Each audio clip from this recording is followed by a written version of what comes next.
Well, good morning, everyone. We'll go ahead and get started. Thank you all for being here. I am Ashley Abrams, Chair of the CAR Professional Development Standing Committee, and I welcome you to the February Latte and Learn. The session is titled Cville Zoning, It's a Whole New World. We have two guest speakers today. Our first guest speaker is Neil Williamson. Neil's President and Executive Director of the Free Enterprise Forum, a privately funded public policy organization in Charlottesville. The Free Enterprise Forum is to fostering communication on a variety of growth, land, and resource management and economic development issues. Williamson has been a guest lecturer at the University of Virginia, serves as adjunct faculty to Piedmont Virginia Community College, and he is a regular voice on several local radio programs, commenting on local growth and development issues. Williamson's work has been featured in the Blue Ridge Home Builder, the Daily Progress, Cville, Chamber Comments, the Real Estate Weekly, the Old Town Crier, the Virginia Wine Gazette, Virginia other publications.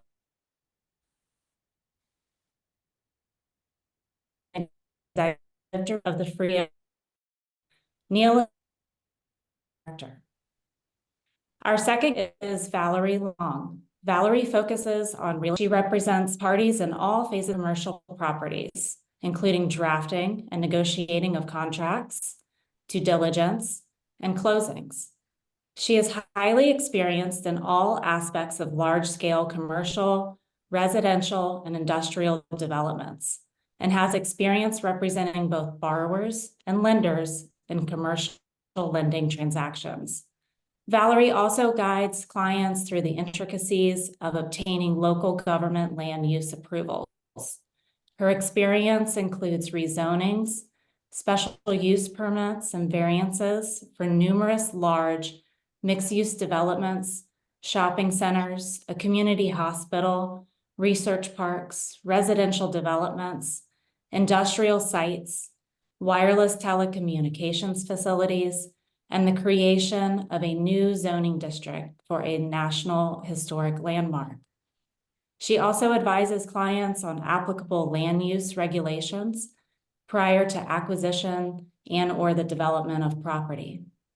The Best Lawyers in America has recognized her as a top attorney for both land use and zoning and real estate law from 2009 to present, and awarded her the title of Charlottesville Real Estate Law Lawyer of the Year in its 2014, 2016, and 2019 editions. She has been named among Virginia's legal elite by Virginia Business from 2008 to present. And in 2019, she was named to Virginia Lawyers Weekly inaugural class of Influential Women of Law. She was also formally listed in Virginia Super Lawyers Rising Stars from 2007 to 2009. So Neil and Valerie, thank you both for being here today, and I will now hand over the session to you. Great, thank you, Ashley. I'm Neil Williamson with the Free Enterprise Forum, and my portion of this will be shorter because Valerie Long has been a friend for a long time, and if you attended or watched on Zoom any of the Charlottesville zoning work sessions, you saw Valerie there. So what I'm going to do is give you a little bit of a preface of where we came from and how we got here, and then turn it over to Valerie, and she'll go through what are the nuts and bolts, and reminding everyone I am not an attorney and never plan to be. But there are lots of moving parts to this 496-page ordinance. And it's important to know where it came from. In 2016, I was in the basement of City Hall with the then Planning Commission, and they were working on a comprehensive plan rewrite every Saturday morning for 5 Saturday mornings in the summer of 2016. That was moving forward, and they were doing it without a consultant. And then August 2017 happened. And then there was an election that was rather a momentous election. And in 2018, everything was put on hold. Then a consultant was hired that was hired to do three things. One was to come up with an affordable housing plan. Two was to come up with a new comprehensive plan. And three was to come up with a new zoning ordinance that would allow the implementation of the comprehensive plan and basically the affordable housing plan. That was about $1 million contract. The last step of which took a long time. I was really thinking it was going to be done by the summer of last year. It was passed on December 18th, my daughter Jill's birthday. And it will go into effect on next week, February 19th, which is actually a holiday, which is classic government, but that's okay. But I wanted you to have that backstory because a lot has happened to Charlottesville during that time. When the consultant got started, it was pre-pandemic. We were having meetings. I remember vividly a meeting at Ix Art Park. And then we all of a sudden, just like the rest of the world, became Zoom oriented. So it has been I would say that the consultant did as well a job as they could to engage people digitally as well as in person once that became safe again. But this has been a long process.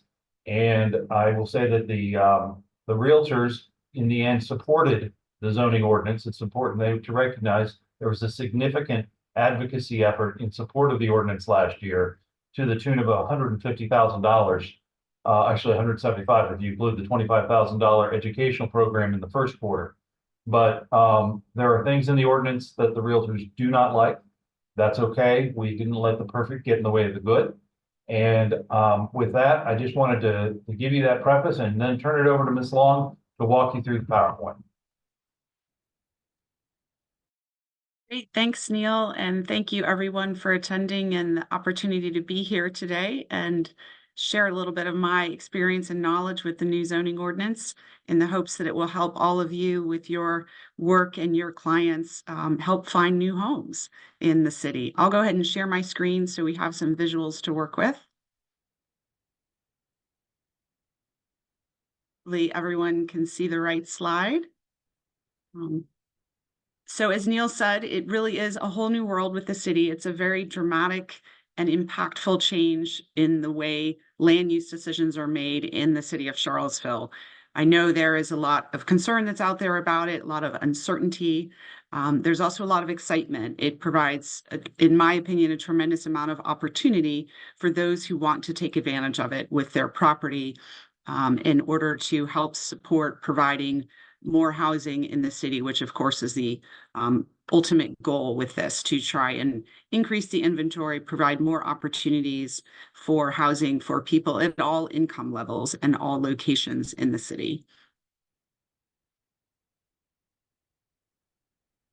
This is a copy of the map. I know it's hard to see here. There's a lot going on, but I wanted to just show you the ultimate product.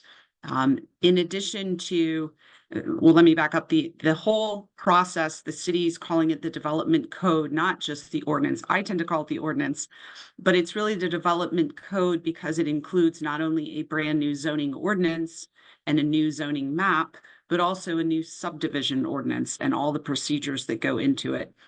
And they also created brand new zoning districts. So the old R1S zoning, R2, or downtown zoning districts, they've created all new ones and will be, replacing everything that exists today with new maps and new rules and procedures, as Neil stated, starting on February 19th.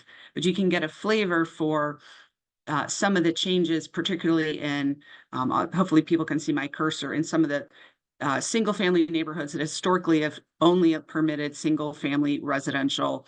There's now sort of 4 categories of residential zoning. It's the RA, RB, and RC.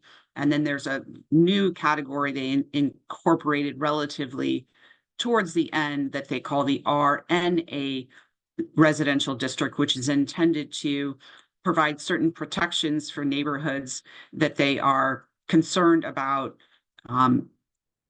experiencing gentrification and too rapid of redevelopment. I'll talk more about that in a minute.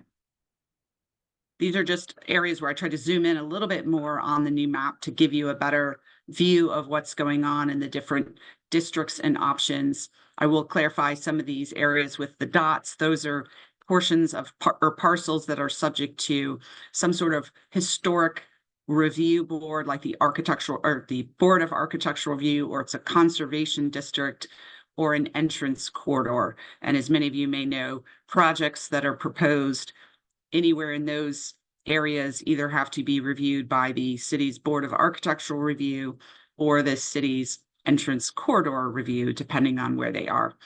But you can see where they tried to incorporate new categories, RB and RC, along some of the main corridors in areas where they thought that those areas could support slightly higher density. And I've got a few slides later that explain briefly what the rules are in each of the 3 districts. But in general, the RA will allow a couple of more dwelling units on the site, and then RB permits a few more, and then RC permits a few more on top of that. And then there's variations depending on if you preserve the existing structure, you can qualify for a bonus unit, or if you have affordable units, you can qualify for additional units. One of the other key things that the new development code incorporates is the concept of sublots, which essentially means you can subdivide an existing parcel. And it's with regard to the city's zoning ordinance, you can do that. There may be, and I know there are, certain residential subdivisions that have restrictions on further subdivision of lots. And those would control, but at least with regard to the city's rules, they're now saying you can subdivide an existing parcel. They call it a sublot. It's really just a subdivision of an existing parcel. And those new sublots are essentially the same thing as a parcel that can be conveyed to a new owner in fee simple. So the concept is to allow those who want to, who have land, meets all the rules and criteria. If they want to, they can work through the process to create new sublots on their parcel, and then have someone or build a new house, build a small apartment building, depending on the zoning district, and sell that lot independently, or they could continue to own it and rent it out as well. It's just a close in of more of the downtown area and really shows the variety of the different types of zoning districts that the city has created. So instead of, for example, the old West Main West and West Main East zoning districts that applied along West Main Street, they now have districts like CX8 and RX5. And here's some RB, and I'll walk through a little bit about what the different districts are. They also created districts for civic spaces like parks and city schools. And then they also created some areas that represent properties that the university owns. The CM doesn't really have a zoning, but they wanted to just, unlike the old ordinance that actually had zoning on university-owned land, they wanted to at least label appropriately that land that was owned by the university. You can see with the grid pattern here, that's all indicating that the downtown mall area is part of a historic district, so any development or revisions to buildings in those areas require approval by the city's Board of Architectural Review, or the BAR.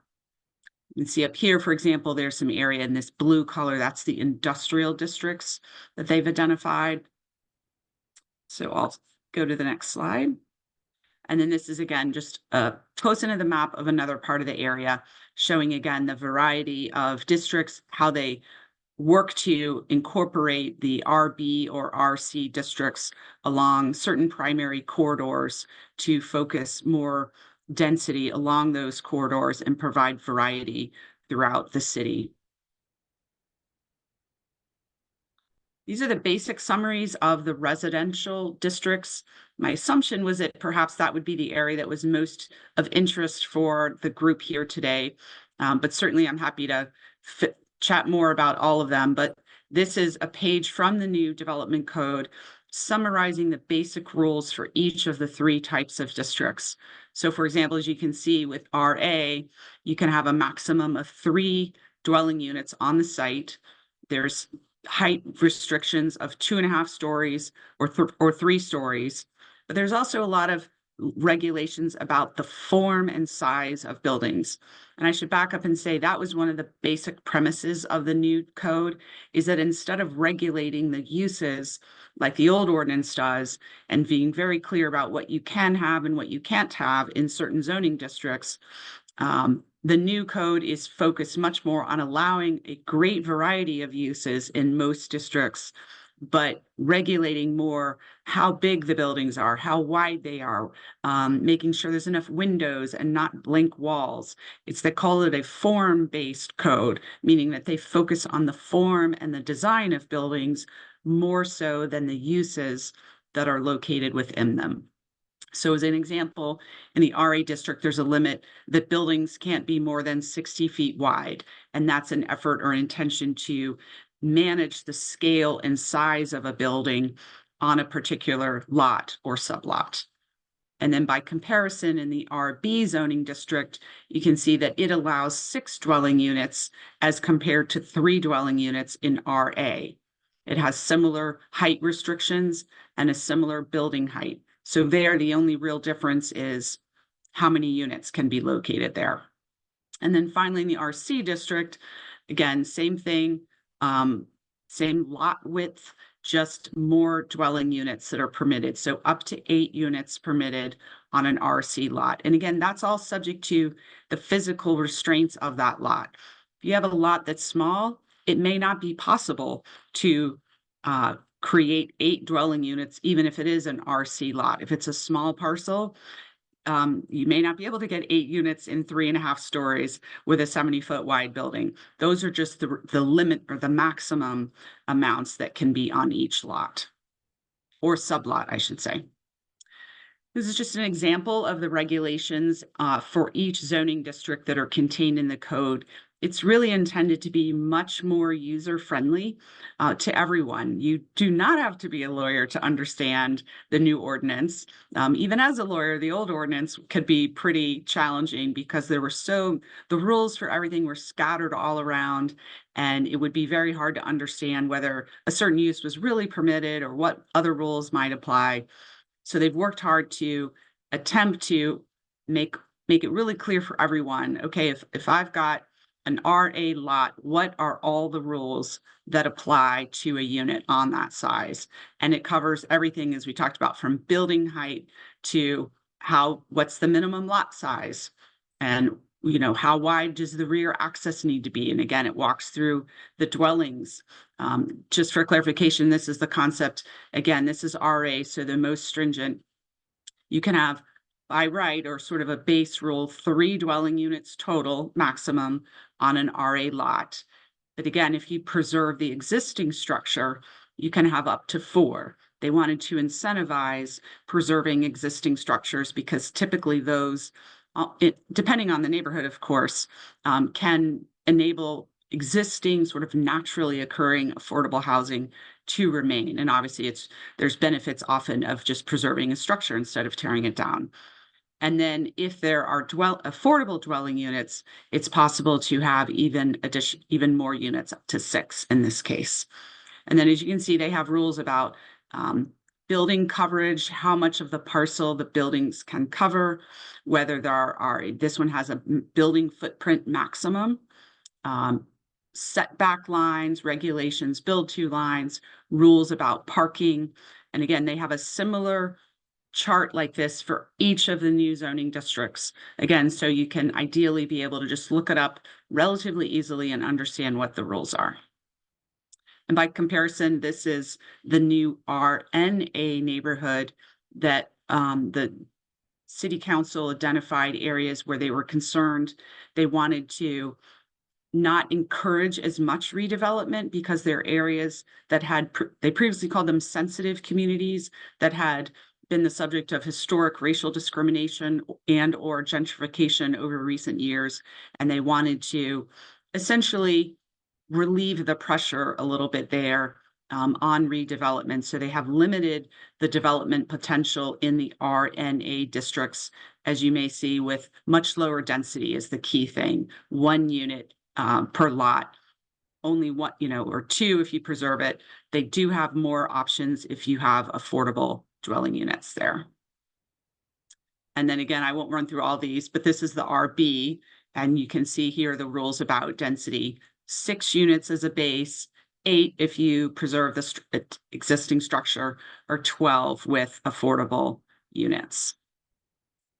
And then finally, in the RC district, it's even higher again, up to 8 with a base, 10 if you preserve the existing structure, or 12 with affordable units there. And again, pretty similar setback rules, parking rules, lot coverage, all those types of things. A little bit of variety in terms of lot size and those sort of things. But the key focus or difference is about the density or number of units that can be permitted in each. And just for clarification, on each page, they have what I think are pretty helpful images explaining, for example, okay, for width of the lot size, you look here, it's B. So then you can, this is the area they're talking about when they talk about width of the lot size. And for example, number D, when it comes to lot coverage, there is in this district a requirement for at least 10% of outdoor amenity space. And you can then see, well, here's what they're talking about. In general, that's how it works. So I find it, once you sort of understand how it works, I personally find it a lot easier to understand, well, what do they mean by a side street lot line for building setbacks? You can then look at the image and kind of understand better what they're talking about. They also have I'm just going to run through some examples of some of the other districts in the what I'll call non-primarily residential, although this is also they call these the RX districts, which are residential districts, but have obviously higher density and building height limits compared to the primary residential districts that I just talked about. But the RX districts allow for more neighborhood serving commercial uses and higher scale, and just more units, more height, etc. So you can see a bit of the sort of visioned areas, and they have 2 RX, one they call RX3 and RX5. And in most cases, the difference between the two is really about the base building height. You can see they have the same lot width regulations, and both have no density restrictions. That's one of the most significant changes in this ordinance for all of the districts that are not RA, B, C, or RN. And everywhere else, completely contrary to the existing ordinance, which highly regulates the number density or the number of residential units per acre, the new ordinance has no limits. So it's much more, again, not focused on, well, how many units do you have or how many bedrooms do you have? What does your form of your building look like? How high can it be? How long can it be without having a break? How much outdoor amenity space is required? How do you handle parking? All of those things. And then again, the main difference here with RX3 and 5 is that RX3 is permitted a base of 3 stories, whereas RX5 is permitted a base of 5 stories. And I will go ahead and clarify and add in the issues about building height and affordable housing, because those are really important. Also, significant changes.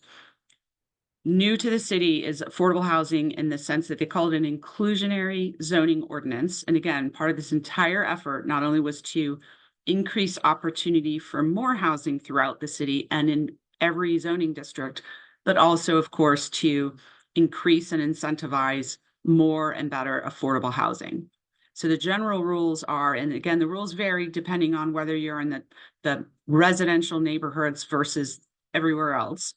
But in everywhere else, any project that has 10 or more units has to provide 10% of the units at affordable rates. And the city's defining affordable as affordable for those with incomes up to 60% of the area median income. And that's higher than it is in a lot of other areas because, as you all probably know, our area median income is quite high.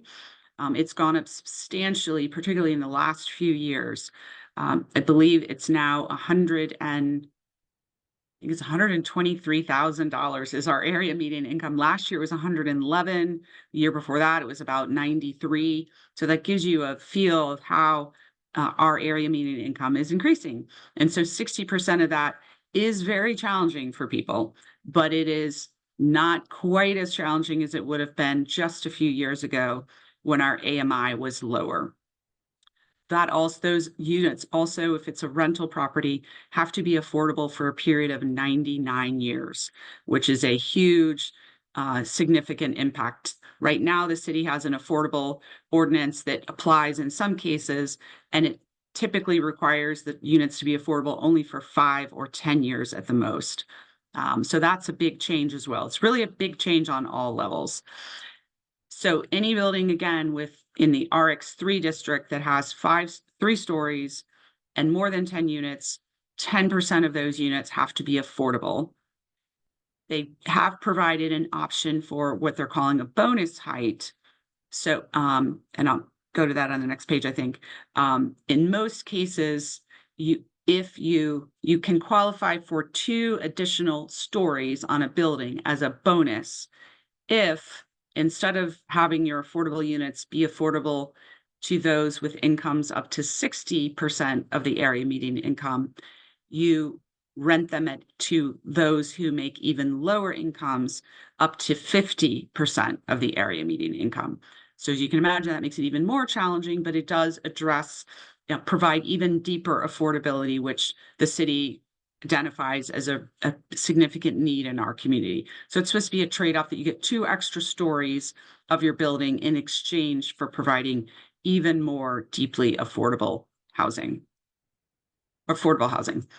This is another of the category of uses. They call it the CX districts or the corridor districts. And there's 3 of these, as you can see, CX3, 5, and 8. And again, I believe for the most part, the only difference is the number of stories permitted as a base. So you can see 3 stories in 3, 5 stories in 5, and 8 stories in 8. I'll also note that they have a height limit as well. And one thing that confused a lot of us at the beginning is people thought it was the higher of the 2. I can build a building with either 3 stories or one that's 44 feet tall. It's not, doesn't work that way. It is 3 stories is the limit, but there is flexibility in the sense that your 3-story building could go up to 44 feet depending on the grade. And that has a lot to do with how building height is measured and how it ends up being calculated when you have parcels that are not flat or vary in grade across or have other issues going on. So they wanted to provide some flexibility for architects to incorporate buildings on sites that have unique topography, but otherwise the limit is 3 stories. And then again, you can see in every other category, the regulations are the same. You have a minimum lot width, again, no density restrictions, and then a limit on the width of the building of 275. And that again is about trying to regulate and manage the massing of buildings and not have too huge of buildings, including how wide they are or how long. And then there's some rules, other rules that, if you have a building longer than that, you have to break it up in 2 or build in an interior courtyard, something like that to address that rule. And then there's also what we call the NX and the DX districts, somewhat very similar structure to those regulations in those zoning districts.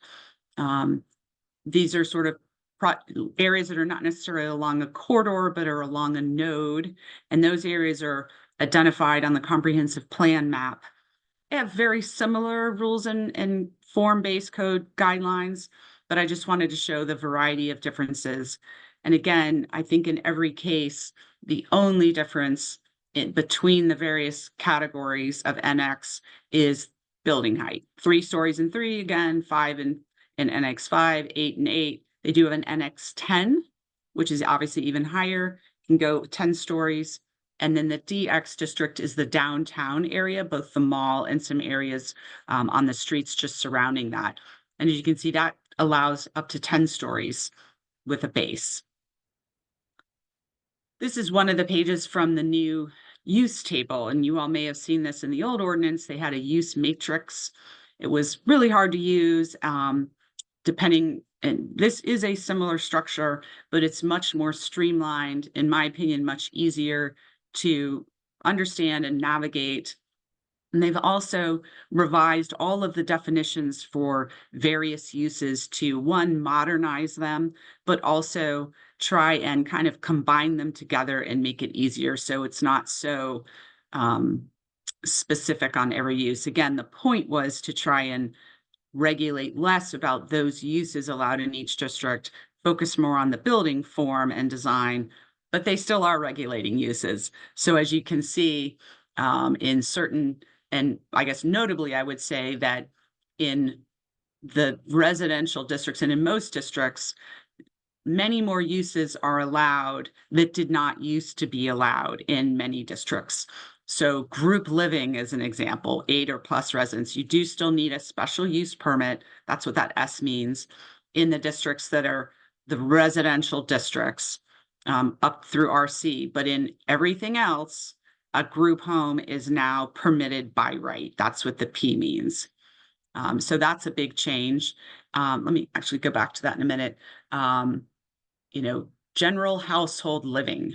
That's a new way of new definition, right? In the old code, it said single family detached, single family attached apartments, and they'd regulate density, whether it was, 4 units or up to 21 units. Now they just define it as general household. So now you can have every type of residential unit in pretty much every district, subject to those rules that we talked about before. And I'll go to the next page. And this is just a couple of pages. I think there's a total of 4 pages of this use table. But they also, you can see about, instead of having very specific uses in the commercial categories, went into great detail. They've tried to consolidate them together and have, just fewer categories. So it's easier and not for people not have to get too into the detail of exactly, what type of indoor entertainment and recreation, or what type of food and beverage used to regulate. Is it a drive-through? Is it an all-night restaurant? Is it a sit-down restaurant? Now it's just general food and beverage based on size. And as you can see, for example, food and beverage requires special use permit in those districts. Not allowed here if it's larger than that, but it is generally permitted in all of the other districts. So again, intended to be user-friendly and easier for everyone to navigate. And then occasionally there are some additional regulations and provisions of the ordinance that might apply to a particular use, like in this case, a private club. So they just call out what section of the ordinance they are sort of assign. You should take a look at that because there's probably some special rules that apply there. These are just one sample of the design regulations that are in place, and I can appreciate there's a lot going on the screen and don't feel like you have to figure it out. But these are examples of the form-based design guidelines. They're very prescriptive about how elements of new houses or buildings have to be designed. And so again, it was intended to be user-friendly with good images and descriptions. But as an example, if you plan to add a porch onto a single family home, they have dimensional standards that apply in terms of, the depth and the width of it. The goal is to make it look architecturally compatible, not overwhelm other structures or be inappropriately large or poorly designed. So this was their effort to address and work towards those higher design standards. There's also a lot of detail, and these are just a couple of examples about what they call the transition and screening regulations, because out of a recognition that particularly in the residential neighborhoods where you go from an RA to an RB and an RC, they want to make sure that larger buildings adjacent to smaller buildings or lower intensity zoning districts that are adjacent, that they're respectful of those differences. And as you can see, there's rules about, you know, a certain distance that a taller building has to be set back from the property line. And so in this case, again, you look at A, this is the A dimension. So you look back, it's a minimum setback of 15 feet from the adjacent property line. Whoops. And then here you also have to, this is category B, which is the height before a step back is required. So after 3 feet, this building has to be stepped back such that the step back is 30 feet from the property line. And in the new code, there's a table that spells out which transition type applies because they each have different rules. Here's A, B, C, and D, for example, and it all depends on the zoning that is at issue on each side. So more stringent transitions involve, for instance, if you have an RC use adjacent to an RA use or similar.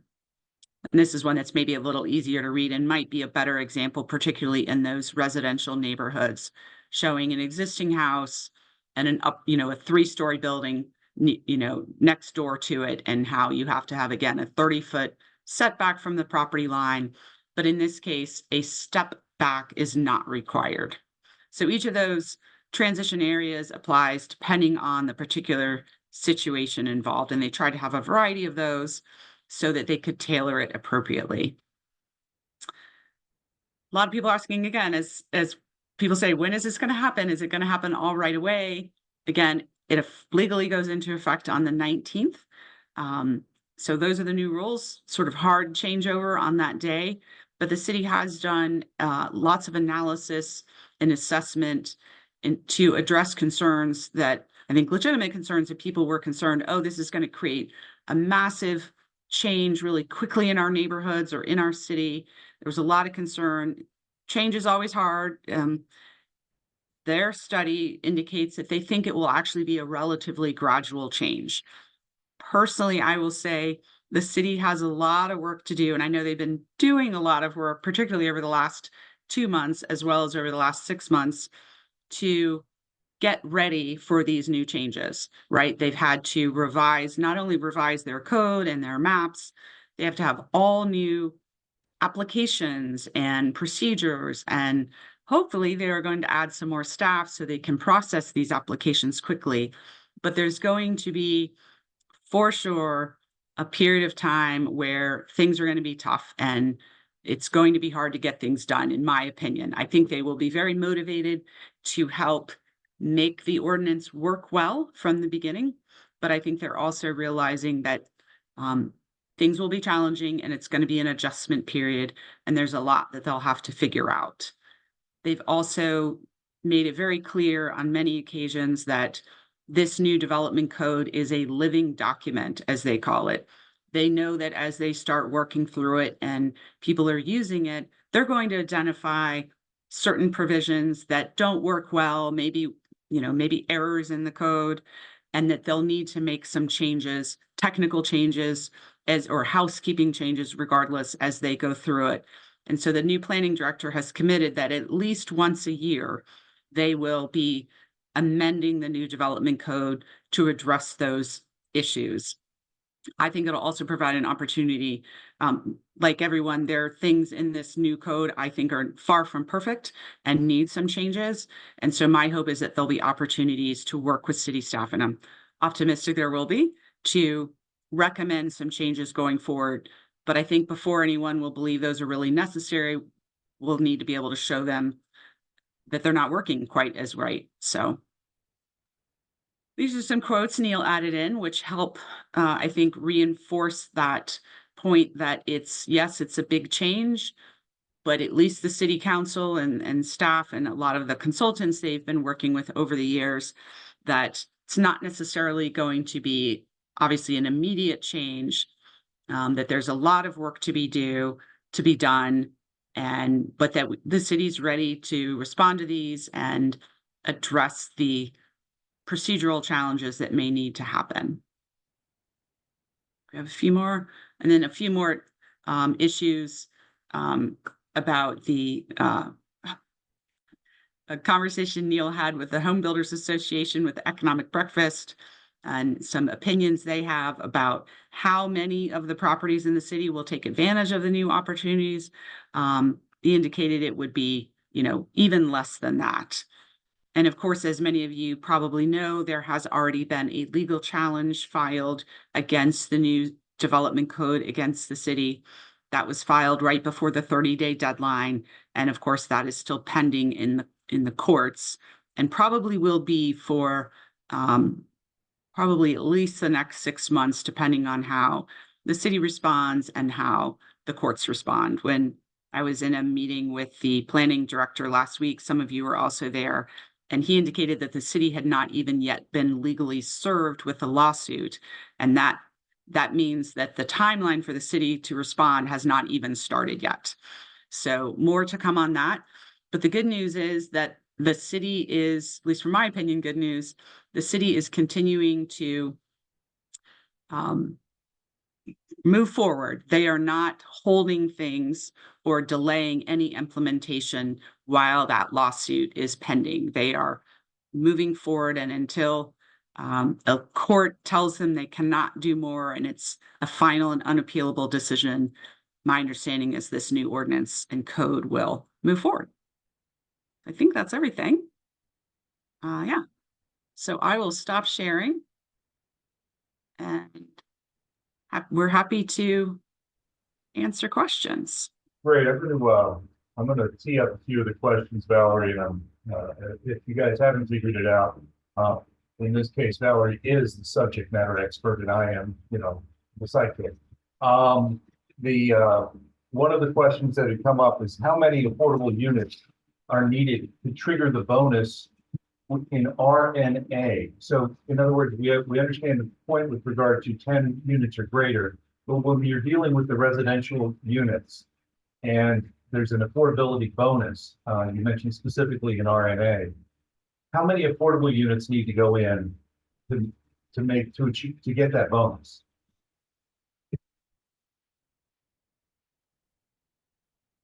You're muted, Valerie.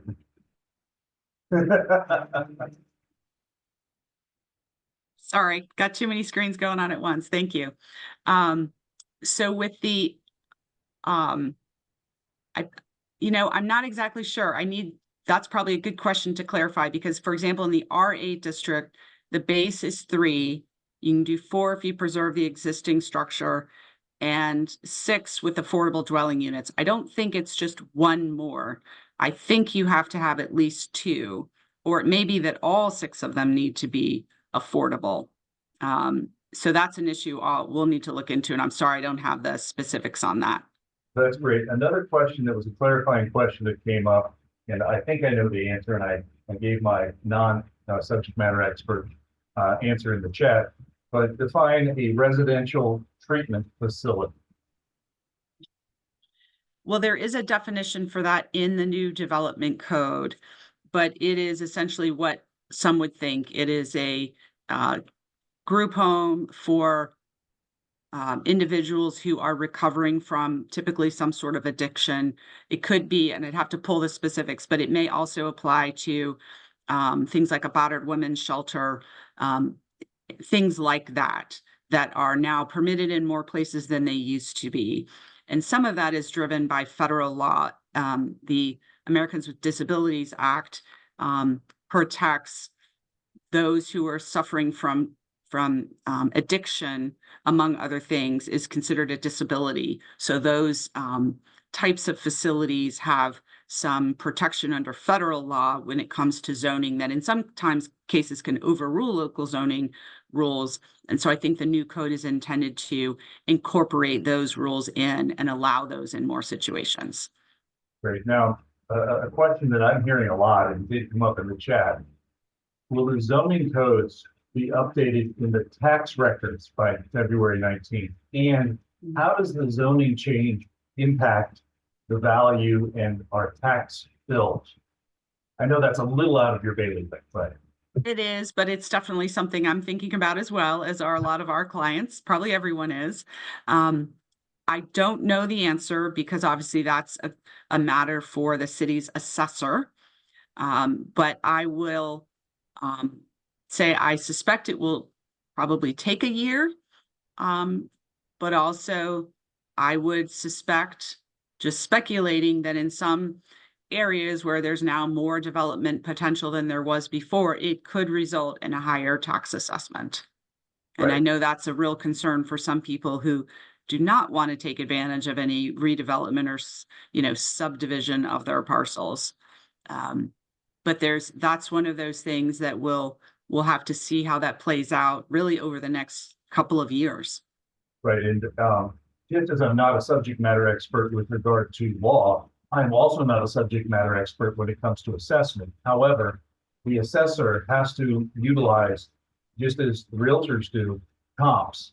And so as properties are sold, that will be the comps that they use. And it will take time for this to trickle down to your tax assessment. The tax assessment is based upon actual sales, not what perhaps could be done, but actual lot values. So I think that we'll see it, but it'll be some time. You mentioned this earlier with regard to the sublots, but does the zoning change overrule existing covenants and restrictions or HOA guidelines, or which controls? I'm hesitant to give an opinion on that because I haven't reviewed case law on that issue or not.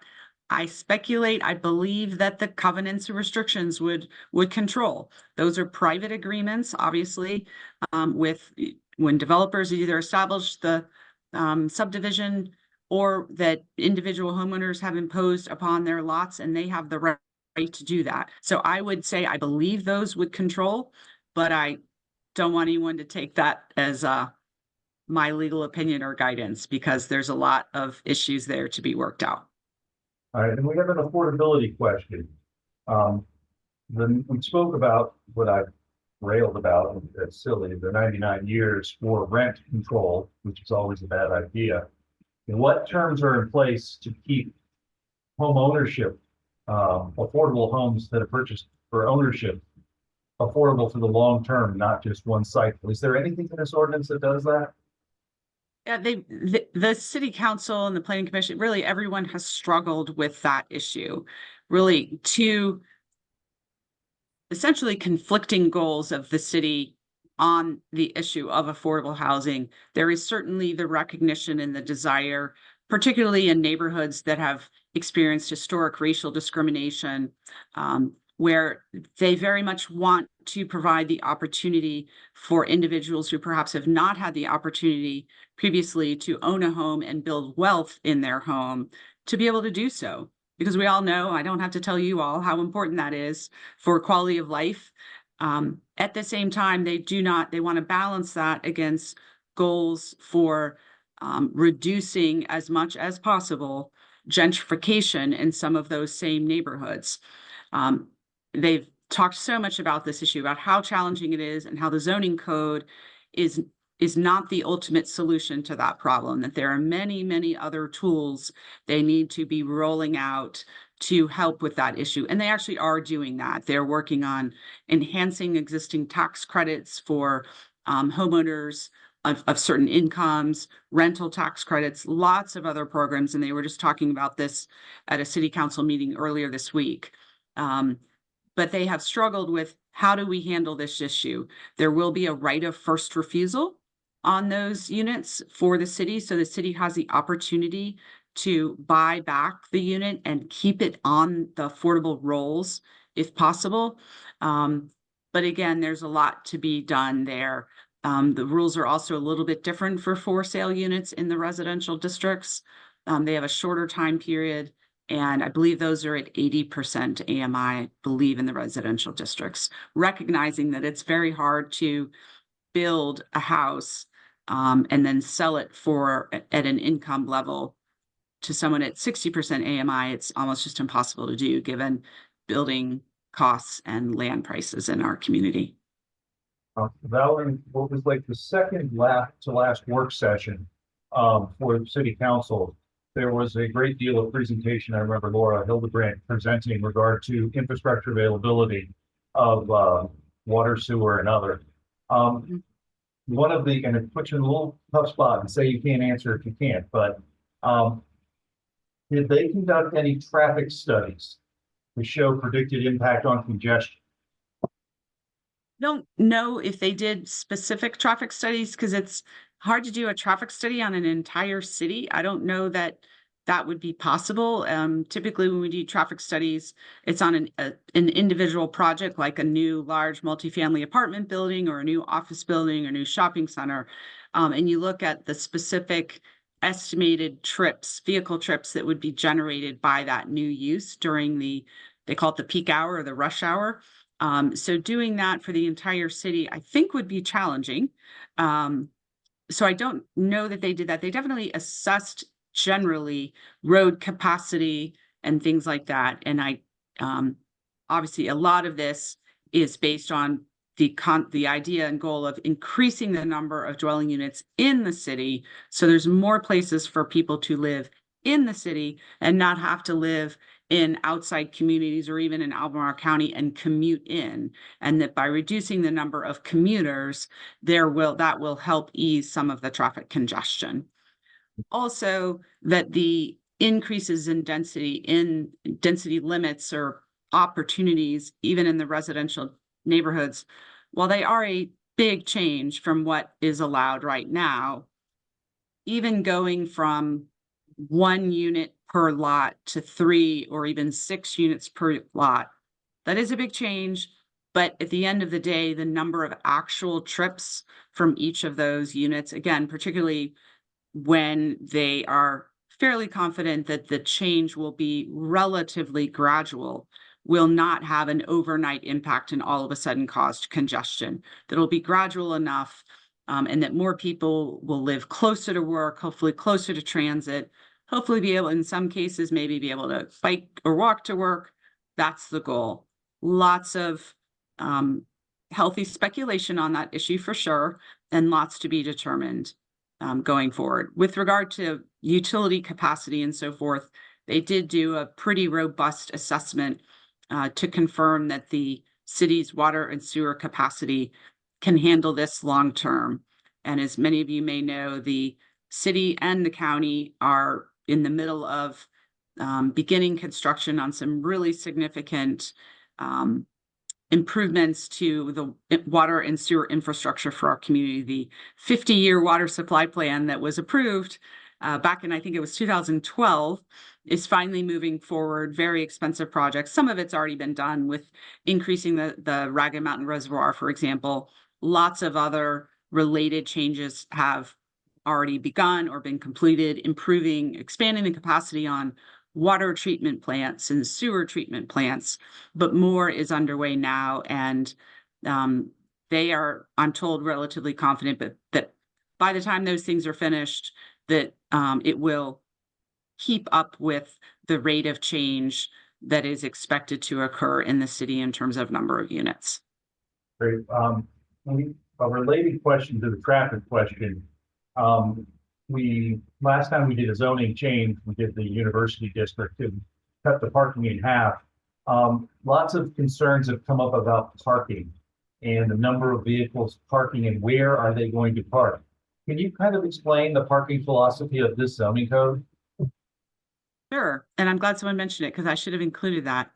In general, there are, particularly in the non-residential districts, there are no official parking requirements like there are now. As you all may know now, for certain uses like a commercial office or an apartment building, there is literally a chart of how many parking spaces are needed based on the use. So if it's an apartment building, a 1-bedroom unit, for every 1-bedroom unit, you have to have 1 space. And I think for every 2 bedrooms and higher, you need 2 spaces. And that creates those rules are excessive. Even the apartment builders have been telling the city and the county for years that that requires much more parking than actually is needed. That those rules, prescriptive rules based on spaces for each use, no longer exist in the area everywhere. However, they did include a requirement recognizing that certain larger uses they can't just say you don't have to do anything. So any project that has 50,000 square feet or more still has to provide the city with what they're calling a traffic demand management plan, or TDMP, which essentially requires the applicant to demonstrate that they have enough parking for their use based on what the applicant, thinks is necessary, their market experience, for example, but also how they plan to manage traffic and parking for their project. And it may be that it's, well, this location is right next to the university, therefore and this is a student housing project, therefore many of these students will either not need a car or not want a car. They'll walk, they'll bike, they'll use scooters. And yeah, we have, maybe it's 30% of the, a parking space for 30% of the units, that's enough for that project, given that project's location relative to transit stops, employment centers, those sorts of things. So that is intended to help address some of those concerns. And then, sure, I can appreciate concerns about parking in neighborhoods and things like that. But again, I think the goal is to have much more flexibility there so that, again, there can be more housing provided on these lots and not require off-street parking for every unit like they have before. I thank you. In answer to the latest question, we will make all of these slides available via news group on Monday. And it is I had one last question for you that I'm going to have to ask you to be quick on because we're kind of running up on time, but are there any of these new areas, new buildings required to have increased environmental, green energy efficient or alternative solar or geothermal? Is any of that in the requirements of the zoning code? I don't believe so.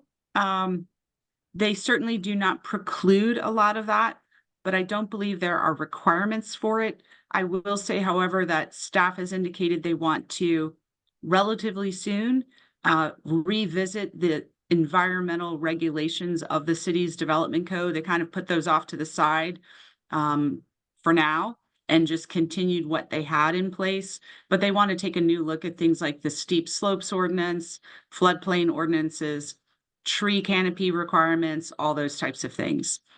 So I don't believe there's a requirement for anything like you mentioned, but they're definitely much more flexible about allowing them than they have been before. Right, and the existing environmental protections continue in the building code. Right. Neil and Valerie, thank you so much. I think that might be all the time we have for this great discussion, but we really appreciate you sharing your expertise today and being here with us. So Lauren, I'll hand the session over to you now to share some of the upcoming car classes and events to be on the lookout. So thank you all for being here. Thanks everyone for the great questions. I appreciate it. And the new zoning map will be available on the city's website. It's there now. It's not the final. They're going to have the final one up there any day. I saw that was one of the questions. Yeah, thanks, everyone. You. Thank you, guys. Thanks, Valerie. Some of the upcoming classes that we have here at CAR, we have our GRI 501 agency in Virginia with Reggie Copeland happening here at the Hillsdale Conference Center.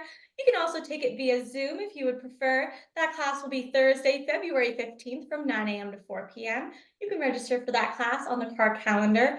Very exciting, just confirmed this week, the YPN 2024 kickoff event will be happening. It is going to be on Tuesday, February 20th from 3 to 5 p.m. at Firefly Restaurant and Game Room. We'll be raising money for the CAR Foundation, so please make sure you come on out.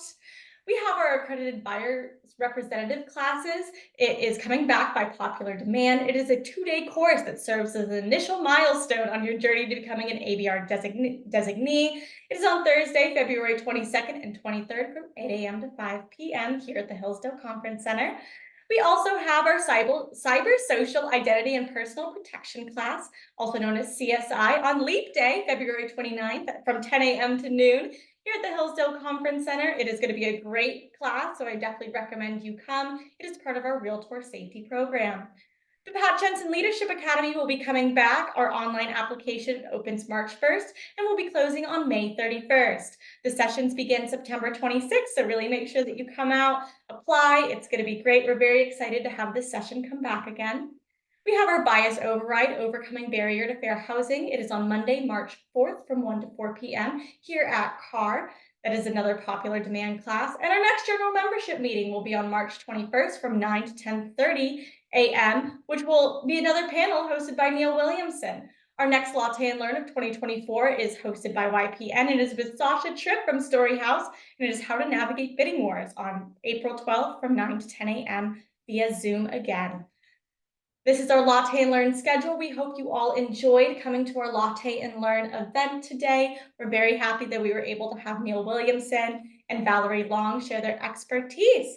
So thank you all for, there we go. Thank you all for coming out, and I hope you all have a fantastic rest of your day, and look out for this Latte and Learn session. It is recorded, and it's going to be posted on our news group on Monday, as well as the slides.